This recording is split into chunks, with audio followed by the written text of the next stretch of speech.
Hello, my most amazing third grade STEM students. Hi, it's me, it's Mrs. A. Long time no see. How are y'all? so, I just wanted to quick pop on here and just say hello, first off, and thank you for those of you that have been sending me messages on Google Classroom and reading the books on Epic that I assigned. And I appreciate all your hard work. And let's just talk about week 3. So for the last couple of weeks, we've been talking about algorithms and coding, and the assignment for weeks 1 and 2 were to go on and kind of practice your algorithms, try to practice creating a robotic friend algorithm where you told a family member or somebody close to you how to lift up a cup and move it over, and hopefully you program somebody to do that, or you program somebody by telling them how to get across a room in some kind of algorithm. So what I would like for you to do this week is sort of a STEAM-ish challenge. So what do I mean by STEAM-ish? So STEM, science, technology, engineering, and math, but if you add an A in there, it's the art piece. So what I want you to do this week is create a sculpture of a robot, a sculpture using recyclable materials. So, you might have some paper towel rolls lying around. You might have some bottles lying around. You might have a box or two. You might have a lid or a cup or a container or something from, an empty food container, a fork, a spoon, that kind of thing. I want you to create your own recyclable robot sculpture. You got that? All right, so that's your challenge for the week. And I wanted to show you, coming over here, I wanted to show you the book that I got the idea from. And I'm going to put this on Epic as well because there are a whole bunch of different ideas and activities in this book.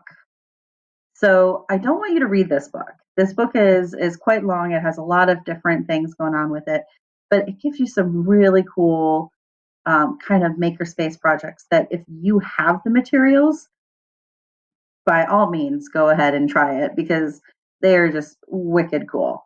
All right, so through this book, I'm going to move myself again.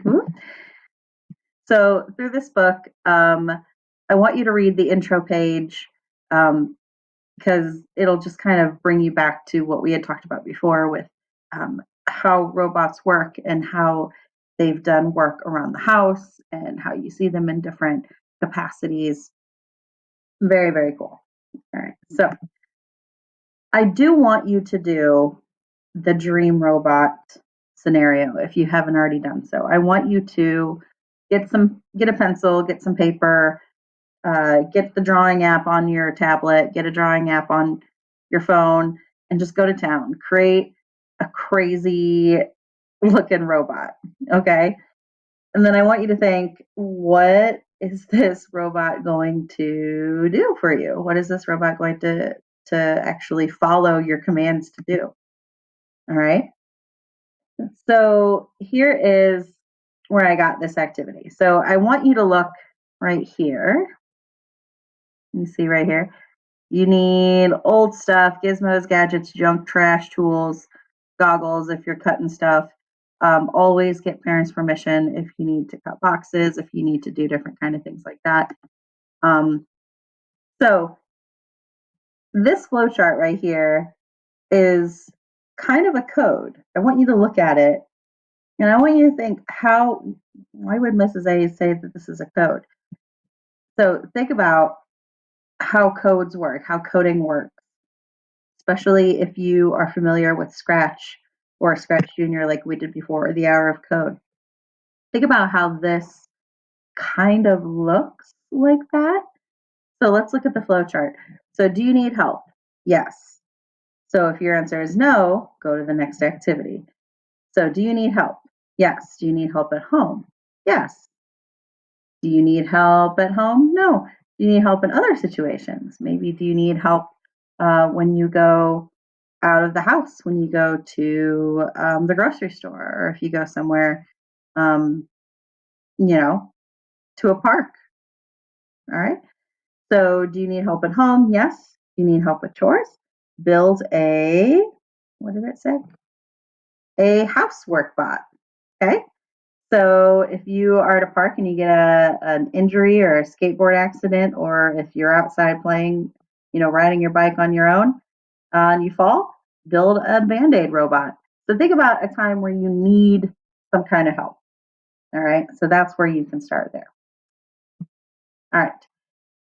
So, here are different things that you can use for your crazy robot. You could use the recycled materials, like I said, chopsticks from takeout, thread spools, paper clips, anything that you can find. Just try and make a sculpture out of. Okay. So here is the actual page that I got the inspiration from. So it's make a scavenger robot. If you scavenge, you are using things that no one else wants. For this activity, go through junk and even trash to find cool robot parts. All right. I would like you to remember the drawing that you made in your dream robot activity. See if you can make it or design a different robot. Don't worry, this robot doesn't have to work. Just try and make a robot that looks like it could work. All right. Cardboard is a great material for robot parts. Wrap robot parts in foil to give your robot a metal look. Pizza box, cardboard, and buttons make a great robot console. So that part right there where you can open up and take a look inside all the robot parts. All right. So that is your challenge. I will leave this book on the Google Classroom itself because it also gives you ideas on how to create a pulley in your living room, how to create a cup bot if you have a wind up toy or any kind of you know, children's toy like a remote control car kind of thing. This is a basic boat bot that you can build, and it's using gravity to push it through the water, which is pretty cool. Um, yeah, just take a look through really cool activities. If you have a cheap fan, this is a really cool one to have. Uh, the art bot, the scribble bot, if you have a electric toothbrush, like one that actually has the batteries and you are able to use it and you can use it without, ruining the bristles on your electric toothbrush. This is a great one to do. All right. So I'm going to leave you there. But that is your challenge for the week to create a drawing for your dream robot. Look through, skim through this Maker Lab robot book and create a robot sculpture. Yeah, have fun, and I'll see y'all later. Bye. Miss y'all.